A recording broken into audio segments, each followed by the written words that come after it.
ഖന്തഖ് യുദ്ധത്തിൻ്റെ ചരിത്രത്തിൽ നബി സല്ലല്ലാഹു അലൈഹി വസല്ലം തങ്ങളും വിശ്വാസികളും പേടിയുടെ അങ്ങേ അറ്റത്താണ്. അതുകൊണ്ടാണ് അബൂ സഈദ് അൽ ഖുദ്രിയിൽ നിന്നുള്ള ഹദീസിൽ പിന്നെ സഹാബികൾ റസൂലുള്ളാഹിനോട് ചോദിക്കുകയാണ്, കടങ്ങ് യുദ്ധത്തിൻ്റെ പരിസരത്ത് ചോദിക്കുകയാണ്, യാ റസൂലല്ലാഹ് ഹൽ മിൻ ഷൈഇൻ നഖൂലുഹു വഖദ് ബലഗത്തിൽ ഖുലൂബുൽ ഹനാജിർ. റസൂലെ, കൽബുകൾ കഴുത്തിലേക്ക് എത്തിയിരിക്കുന്നു, ഇപ്പം ചൊല്ലാൻ വല്ലതുണ്ടോ ചോദിക്കണം. ഇപ്പോൾ എന്താ നിങ്ങൾ പ്രാർത്ഥിക്കേണ്ടത് എന്ന അർത്ഥത്തിൽ. അപ്പോൾ റസൂലുള്ളാഹി സ്വല്ലല്ലാഹു അലൈഹി വസല്ലം തങ്ങൾ സലുല്ലാഹ യസ്തുറ ഔറാത്തിക്കും അയ്യു അമ്മിന റൗആത്തിക്കും, അല്ലെങ്കിൽ അല്ലാഹുമ്മ സ്തുർ ഔറാത്തിന വ ആമിൻ റൗആത്തിന.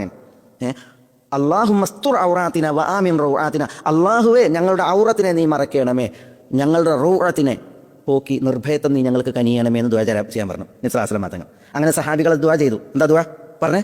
അല്ലാഹുമ്മ സ്തുർ ഔറാത്തിന വ ആമിൻ റൗആത്തിന. എന്താ ഹദീസിൽ കാണാം, ഫദറബല്ലാഹു വുജൂഹഹും ബിർരീഹ് വഹസമഹും ബിർരീഹ്. അല്ലാഹു സുബ്ഹാനഹു വ തആല ആ ശത്രുക്കളുടെ മുഖത്തെ കാറ്റിനെ കൊണ്ട് തച്ചു എന്നാണ്. കാറ്റിനെ കൊണ്ട് അല്ലാഹു അവരെ തോൽപ്പിക്കുകയും ചെയ്തു എന്നാണ്.